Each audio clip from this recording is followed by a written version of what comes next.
Assalamualaikum warahmatullahi wabarakatuh. Bismillah walhamdulillah. Wassalatu wassalamu ala rasulillah wa ala alihi wa ashabihi wa man walah. Wa la hawla wa la quwata illa billah amma ba'd. Baik para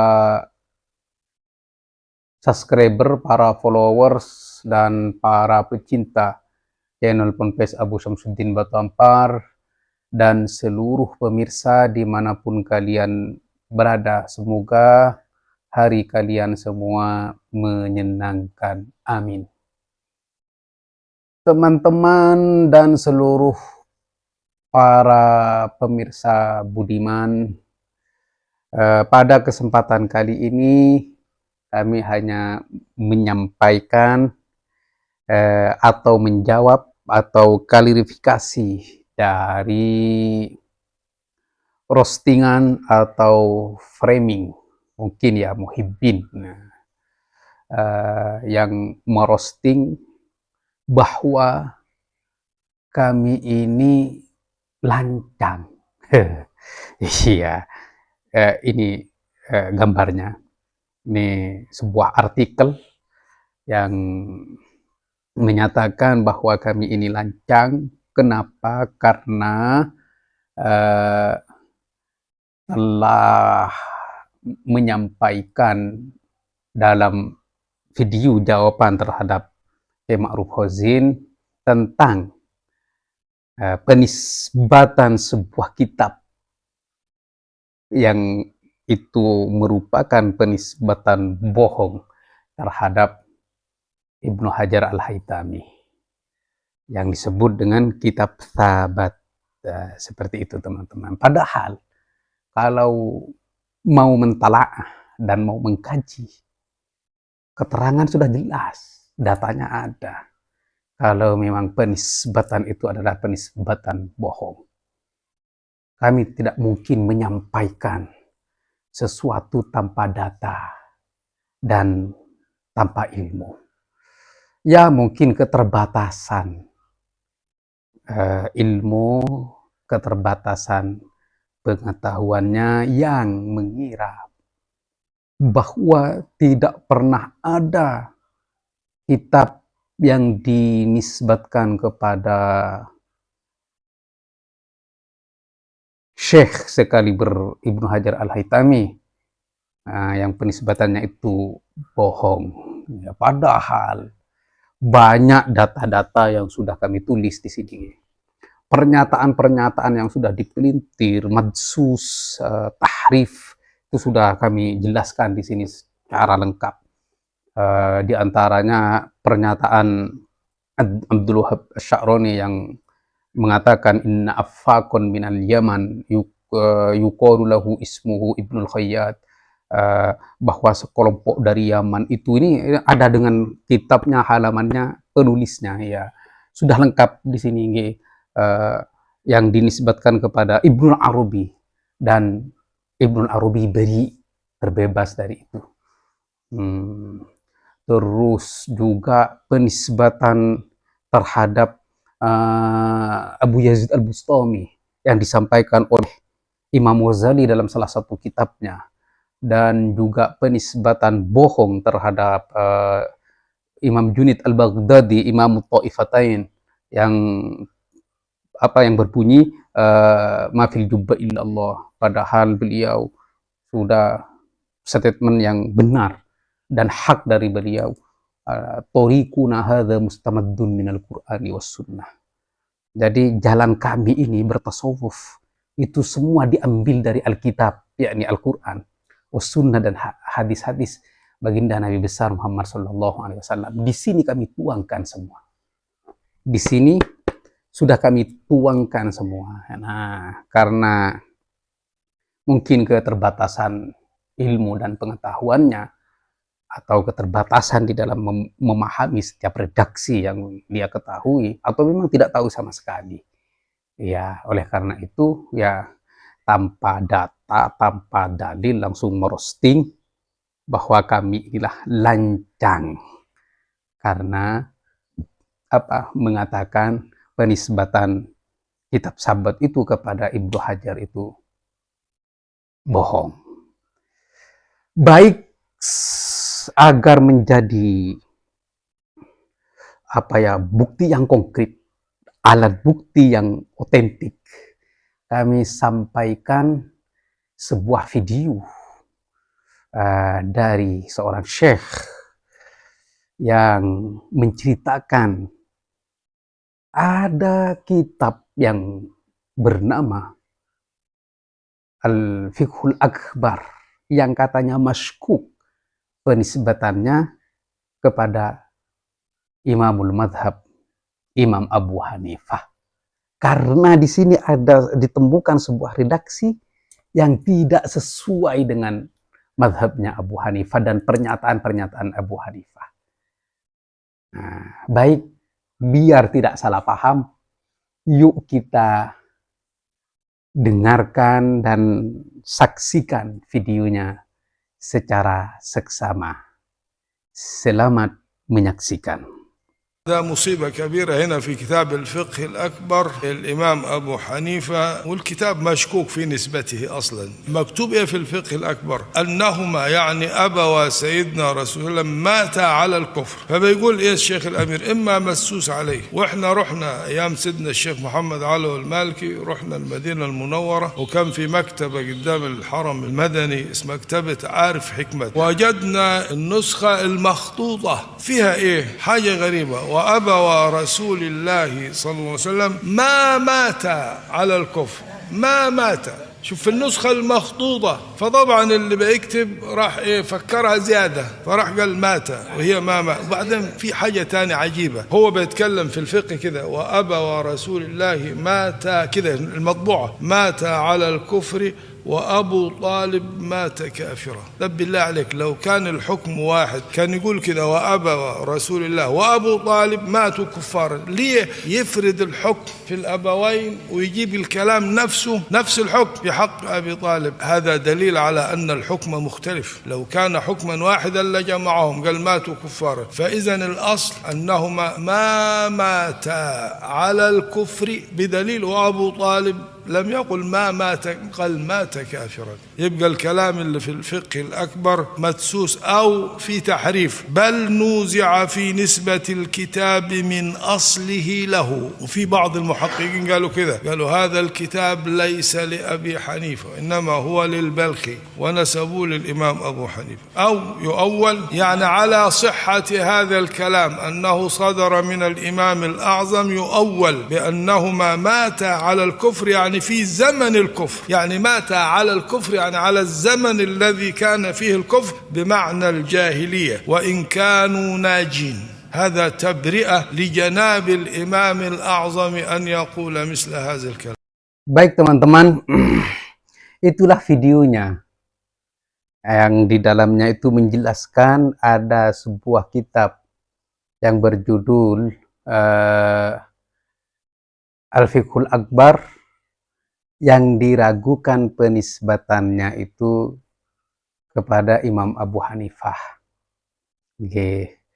Yang terdapat di dalamnya itu pernyataan, narasi atau redaksi yang melenceng dari Al-Quran yang membahas penetapan kedua orang tua baginda Nabi besar Muhammad Sallallahu Alaihi Wasallam yang meninggal dalam keadaan kafir.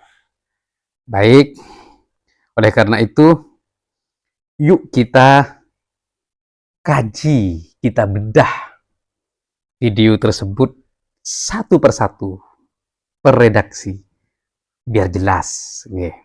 Baik. مصيبة كبيرة هنا في كتاب الفقه الأكبر الإمام أبو حنيفة، والكتاب مشكوك في نسبته. Musibah kabiroh hina katanya.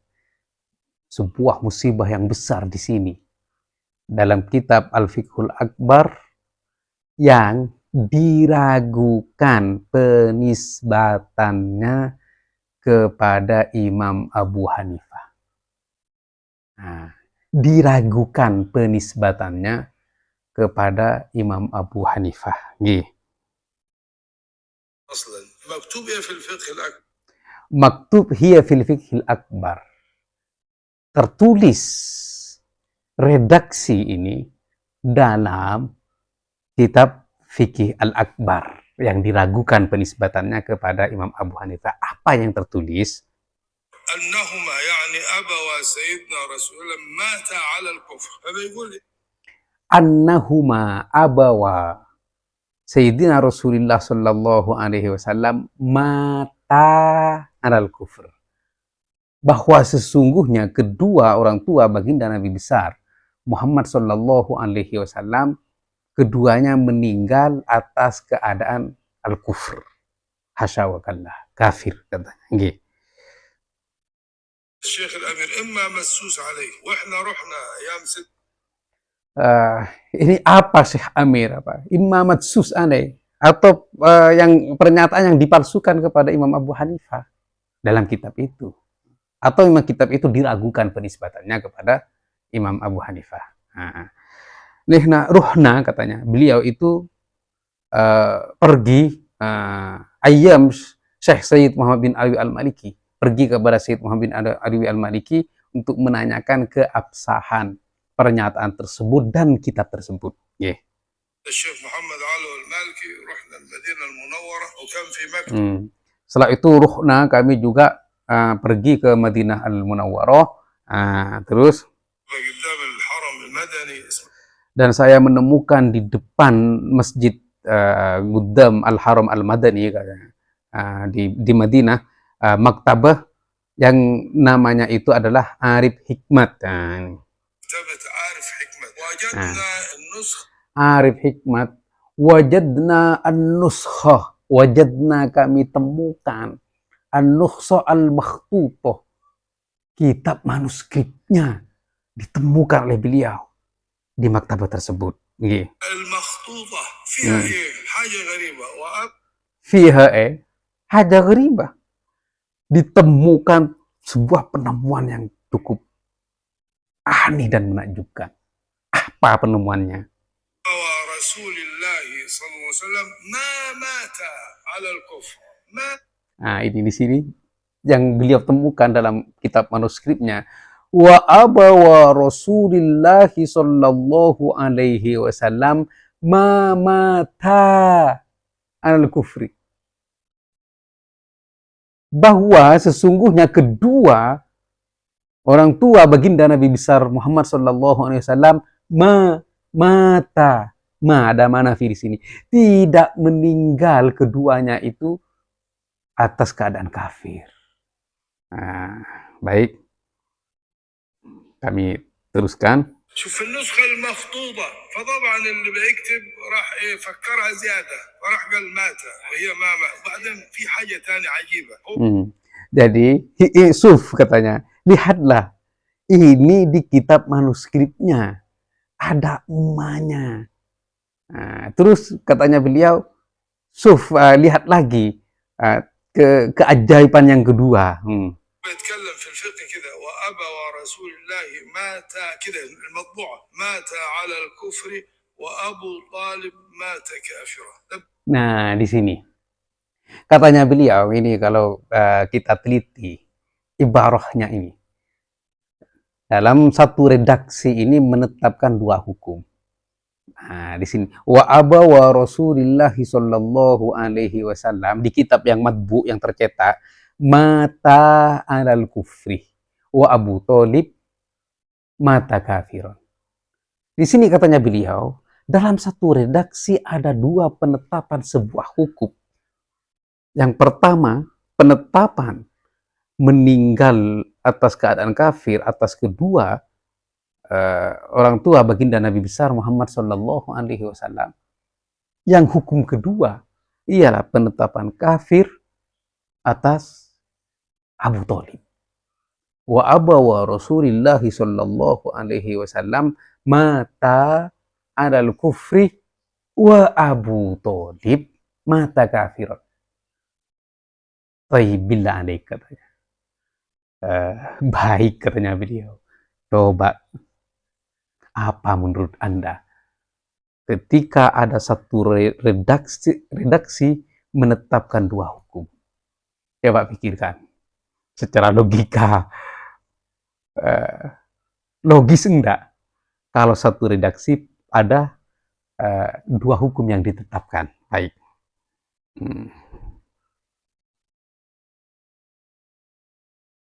Kita lanjutkan. ذلك لو كان الحكم واحد كان يقول كذا وأبى رسول الله وأبو طالب ماتوا كفارا.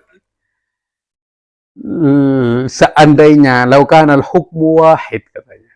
Seandainya hukum itu satu, pasti redaksinya akan berbunyi begini. Wa abawa Rasulillah sallallahu alaihi wasallam wa Abu Thalib matu kuffarot. Ini seandainya satu hukum. Berarti di sini karena ada waw atof limutlaqil jam'i, maka di sini ada dua hukum yang berbeda. Yang pertama itu untuk kedua orang tua baginda Nabi besar Muhammad sallallahu alaihi wasallam, dan yang kedua untuk Abu Thalib.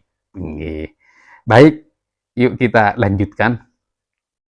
يفرد الحكم في الأبوين ويجيب الكلام نفس الحكم في حق أبي طالب. هذا لماذا يفرد الحكم, memisahkan hukum kepada baginda Nabi besar Muhammad sallallahu alaihi wasallam, kemudian mendatangkan narasi yang kedua untuk Abu Thalib. Seandainya itu adalah satu hukum, maka akan disatukan. La jama'u, katanya beliau. دليل على أن الحكم مختلف. لو كان حكما واحدا لجمعهم. Jadi berarti itu ada hukum yang berbeda. Ada dua hukum yang berbeda. Yang pertama untuk kedua orang tua baginda Nabi besar Muhammad sallallahu alaihi wasallam, dan hukum yang kedua untuk Abu Thalib. Seandainya itu hanya ada satu hukum, bahwa semuanya itu meninggal dalam keadaan kufur, la jama'u, pasti akan disatukan, matu kufaron. Seperti itu teman-teman. Makanya kalau di Timur Tengah, belajar di Timur Tengah itu, kita di dalam membaca sebuah ibarat bukan hanya belajar membaca dan mengartikan, bukan. Akan tetapi yang lebih kita dalami kalau belajar di Timur Tengah, substansi, tujuan, murad dari sebuah redaksi itu. Nah, kemudian mutiara hikmah atau hukum yang bisa kami petik dari redaksi tersebut. Baik, kami lanjutkan. فإذا الأصل أنهما ما ماتا على الكفر بدليل وأبو طالب لم يقل ما مات، قال مات كافرا. Nah, al-aslu, aslinya, wa abawa Rasulillah sallallahu alaihi wasallam ma mata alal kufri bidalil, dengan dalil narasi setelahnya wa Abu Thalib mata kafirun. Di sini ini buktinya, katanya beliau. Baik, bisa dilanjutkan. يبقى الكلام اللي في الفقه الأكبر مدسوس أو في تحريف بل. Ya ubah, katanya, wahai bapak-bapak, yang ada di kitab Al-Fiqhul Akbar itu madsus, ima itu palsu, yang dipalsukan, au fihi tahrif, atau di dalam kitab itu adalah pemelintiran. Pemelintiran. نوزع في نسبة الكتاب من أصله له. وفي بعض المحققين قالوا كذا، قالوا هذا الكتاب ليس لأبي حنيفة. Atau katanya Ba'dul Muhaqqiqin itu menyatakan bahwa kitab ini dipalsukan penisbatannya kepada Imam Abu Hanifah. Ini Ba'dul Muhaqqiqin. Berarti sudah ada pentahqiq yang menjelaskan bahwa Al-Fiqhul Akbar itu penisbatannya itu palsu terhadap Imam Abu Hanifah. Baik.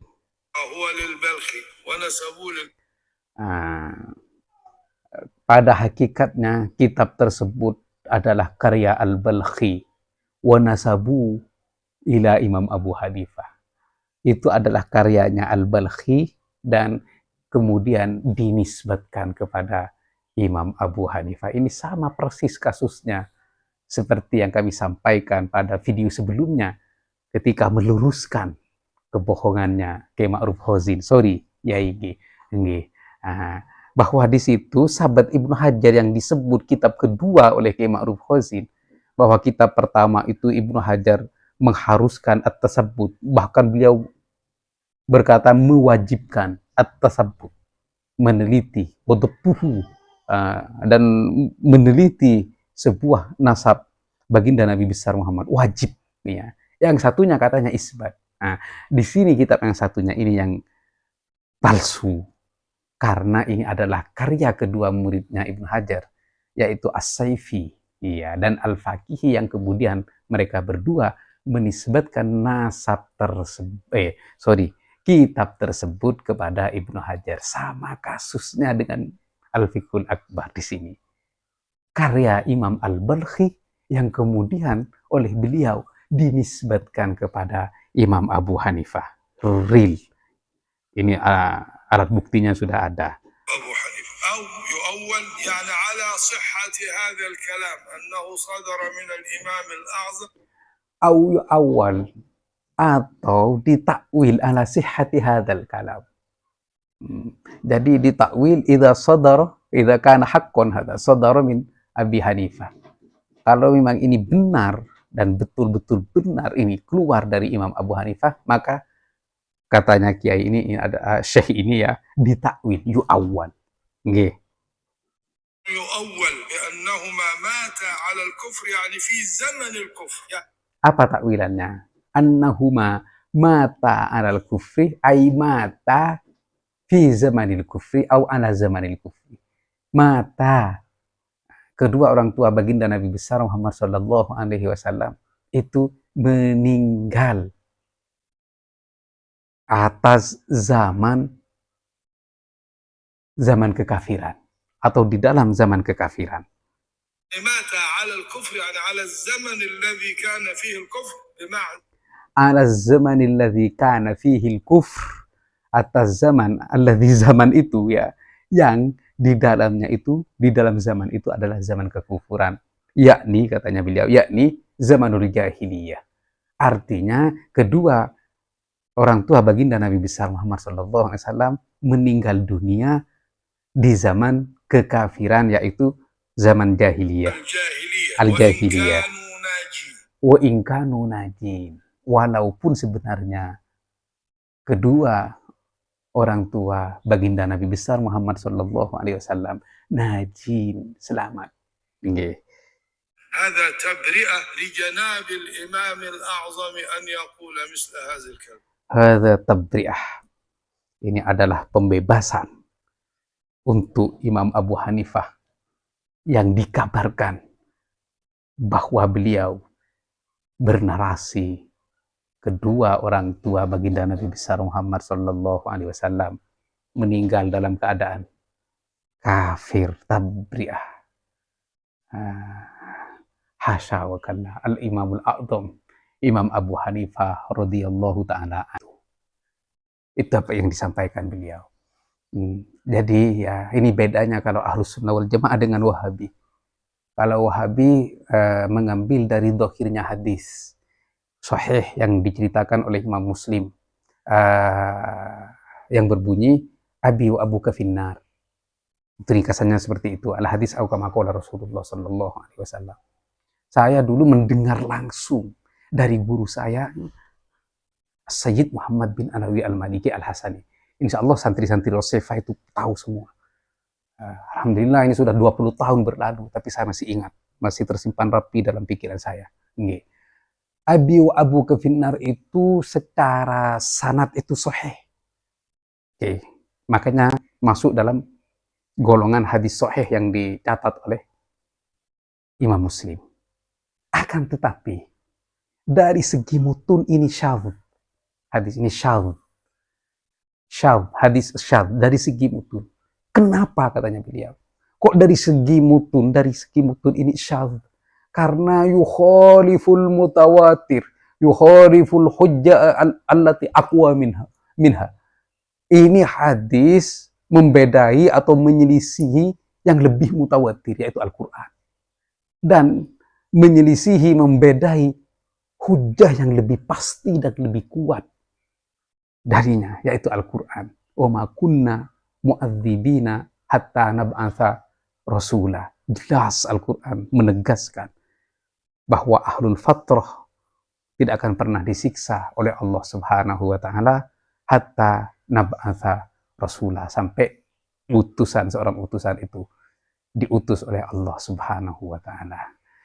Baik teman-teman yang merosting itu lancang, kami hanya ingin menyampaikan ilmu.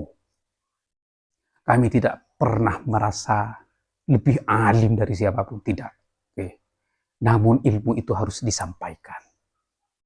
Karena menyimpan ilmu itu, kitmanul ilmi itu uljima bilijamin minan nar.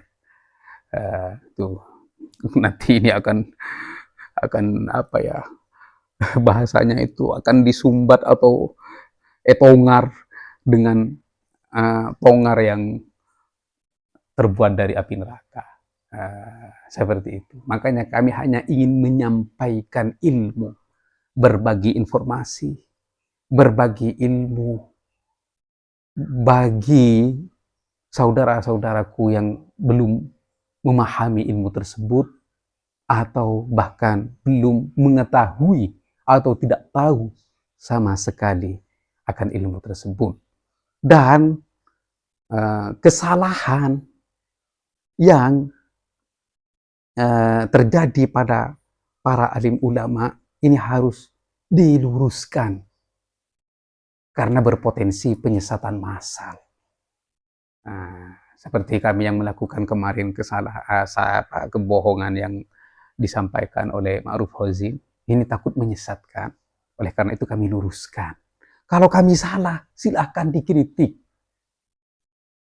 Silahkan disalahkan dengan hujah dan dalil.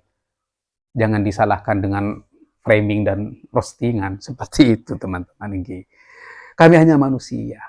Imam madhab pun, baik dari Abu Hanifah, terus Imam Malik, Imam Syafi'i, Imam Ahmad bin Hanbal, semua sepakat bahwa mereka itu adalah hanya sebatas manusia. Apabila terdapat pernyataan-pernyataan beliau yang menyelisihi Al-Quran dan Al-Hadis, suruh tinggalkan pernyataan-pernyataan beliau. Dan kembalilah dan berpeganglah kepada Al-Quran dan Al-Hadis.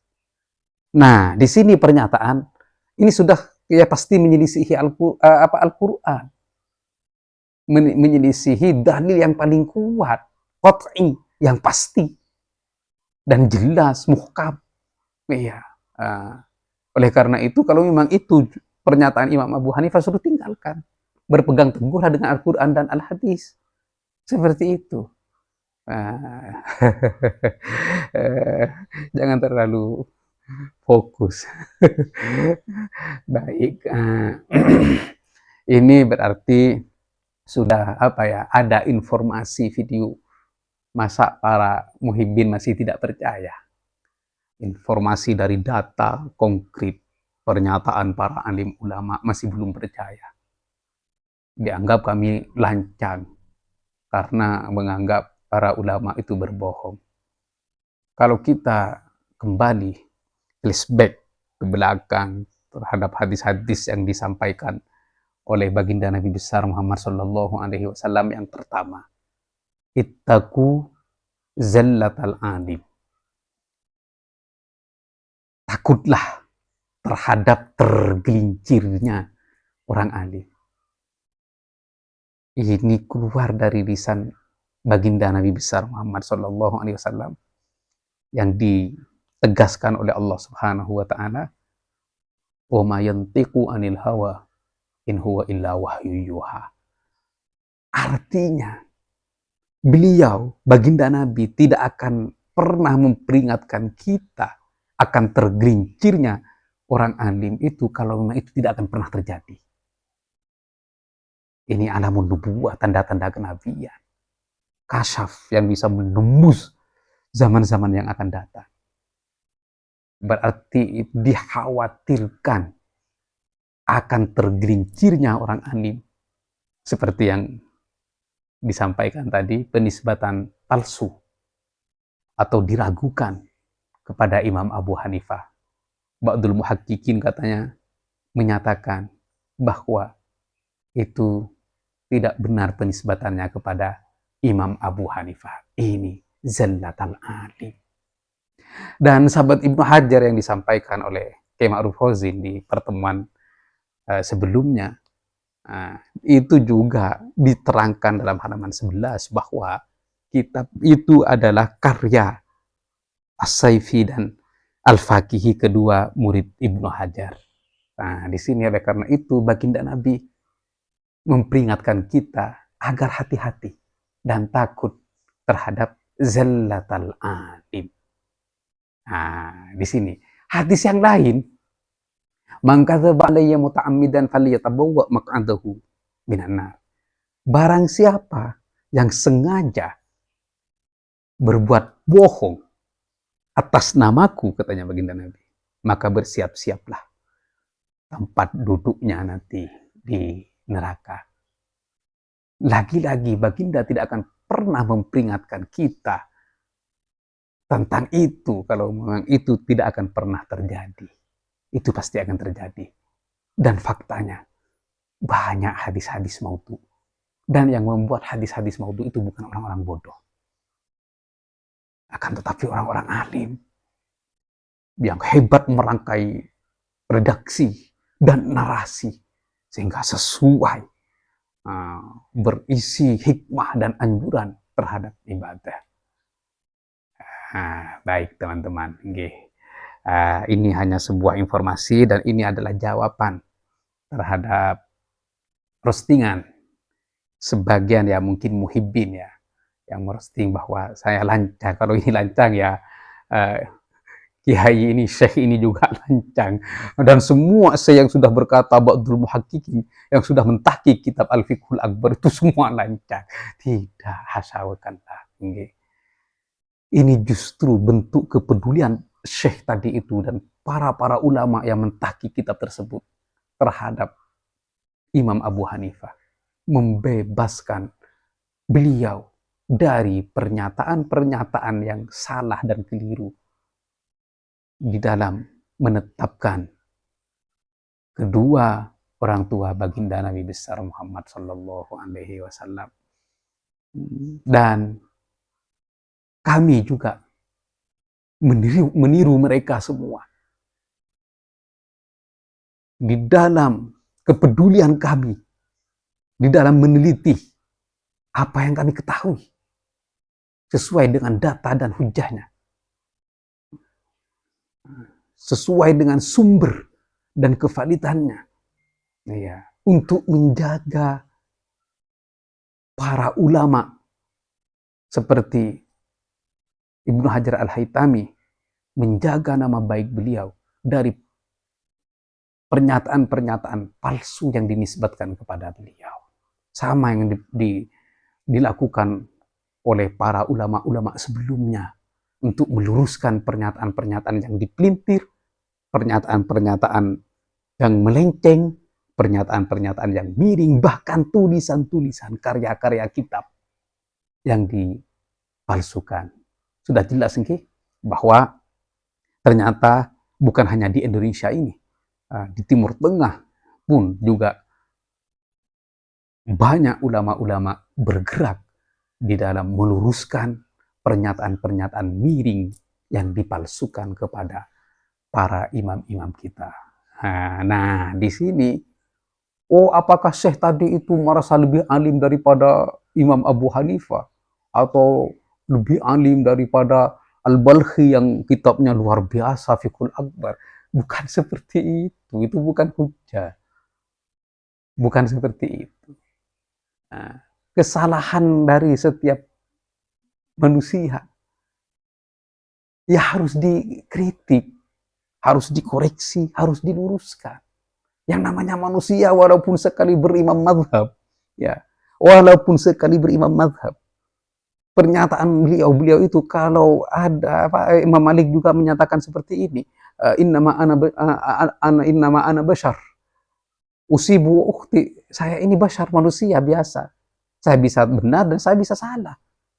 Karena itu, ketika melihat pernyataan saya yang bertentangan dengan Al-Quran dan Hadis, tinggalkanlah pernyataan saya.